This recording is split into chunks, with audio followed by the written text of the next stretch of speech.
I'm Joe Catalano with an AM Quincy news update for Friday, November 15th. The proposal to extend the lease that Quarry Hills Associates has with the city of Quincy is back. Mayor Thomas Koch is asking the city council to approve a home rule petition to extend the existing lease that Quarry Hills Associates has to operate the Granite Links Golf Course and Clubhouse, although the length of the new extension request is not specified. A previous proposal to extend the lease for 99 years was withdrawn after opponents expressed concern about the lack of public input into the process and the lack of access to trails throughout the property. The current lease still has 21 years left on it, but Quarry Hills argued at the time that it needed the 99-year lease to secure financing for future development at that site. The length of the current lease extension request is unclear, but it will be discussed at Monday night's Quincy City Council meeting. The home rule petition would also require state approval. Quincy Mayor Thomas Koch is asking the city to take the property at 1384 Hancock Street in Quincy Center by eminent domain. That building currently houses the Acapulco's restaurant and is for sale. Koch wants the property to create a park in honor of President John Quincy Adams. It's part of a larger plan to also take property that currently houses the Planet Fitness and a dermatology business on Adams Street to create the Adams Presidential Library and Museum. The land taking of the Acapulco's building is on the agenda for Monday night's City Council meeting. Quincy Mayor Thomas Koch says that he would take the Eastern Nazarene College property by eminent domain if he thought a proposed development would harm the neighborhood. Koch says he has heard a rumor that an out-of-state broker is interested in the 21-acre property. ENC will close at the end of the year after 105 years in Quincy. The state will reimburse Quincy for 35% of the cost of the new Squantum Elementary School. Mayor Thomas Koch says the city will receive $39 million to put toward the estimated cost of $109 million for the new school. The city also wants to spend $4.5 million for electrical and communications work around the new school. The City Council Finance Committee is reviewing the funding requests. Quincy City Council this week unanimously approved a total of $41.5 million for road and infrastructure upgrades around the city. $12 million of that will come from the general fund, with the balance coming from the water and sewer enterprise funds. $3 million has been approved to rehabilitate Sailor's Home Pond in Quincy. City Council this week approved the funding from the Sewer and Drainage Rehabilitation Fund, which will be used to dredge sediment from the pond in an effort to restore wildlife. An invasive beetle called the emerald ash borer has forced the removal of almost 100 ash trees in Quincy. Tree warden Daniel Cathcart says 40 trees were removed from Marina Bay, 17 along Albertina Road, 12 on Adams Street, and several in Quincy Point. Cathcart says the insect has destroyed millions of ash trees around the country. Any trees that are removed will be replanted next year. The Quincy Police Department's Thanksgiving food drive is taking place through November 21st. Non-perishable food donations may be dropped off at the police station lobby and academy room. Those donations will be distributed by the food pantry at St. John's Rectory. This weekend, Quincy High School honors its own Ruth Gordon, the legendary actress and writer who began her career over a century ago here in Quincy. Students will perform Gordon's autobiographical play Years Ago, set in 1914, about her dreams of acting and her family's traditional expectations. The Quincy High School Drama Club will put on the performance in the Quincy High School Auditorium Friday and Saturday evening at 7:30 and Saturday and Sunday at 2 p.m. Tickets will be available at the door.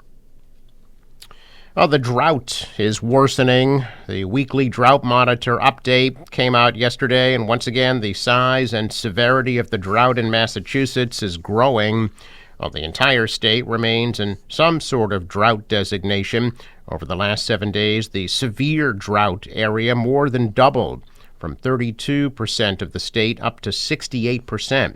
The area includes the entire Mass Pike from Boston to New York and a wide swath of real estate on either side.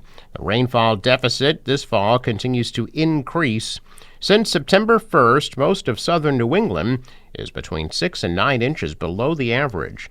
With just a few weeks left in meteorological fall, both Boston and Worcester have a chance to attain the driest falls ever recorded. Boston currently sits at number 2 and Worcester at number 1. In order to lock up the number 1 spot, Boston would have to receive less than 1.02 inches through November 30th, and Worcester less than 2.05 inches. At this point, with no real pattern change in sight, the odds are good of reaching the all-time marks. Other than a few sprinkles on Monday, there is no rain in the forecast. A week from now, we can expect to see drought classifications continuing to get more extreme, as well as expanding in area. For now, the brush fire danger will continue for the foreseeable future. A widely popular ballot law that authorizes the state auditor to probe the legislature still has not taken effect, and the latest response from representatives set off another political fracas about transparency on Beacon Hill. Auditor Diana DiZoglio said yesterday that the State House's representatives was slapping voters in the face with its vote to amend the process by which it seeks an independent financial audit of its practices. Under the House's rule change, DiZoglio would be responsible for picking an audit firm rather than have the authority to audit the legislature herself, as voters overwhelmingly approved last week with the passage of Question 1.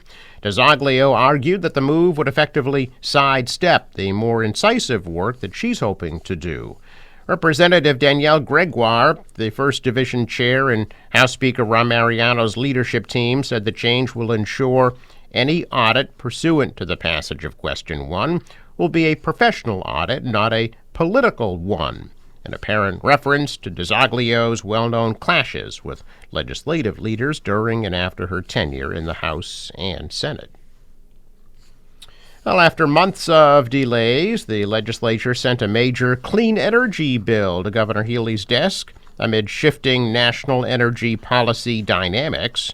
The House voting 125-17 to approve the 139-page House-Senate compromise bill, and both chambers took final procedural votes to send it to the governor for her signature, amendment, or veto. Healey has been urging lawmakers to complete work on the bill. The Senate approved the bill in October when Democrats struck a deal with Republicans to allow them to cast recorded votes for and against it, even during the stretch of informal sessions when roll call votes are usually not allowed.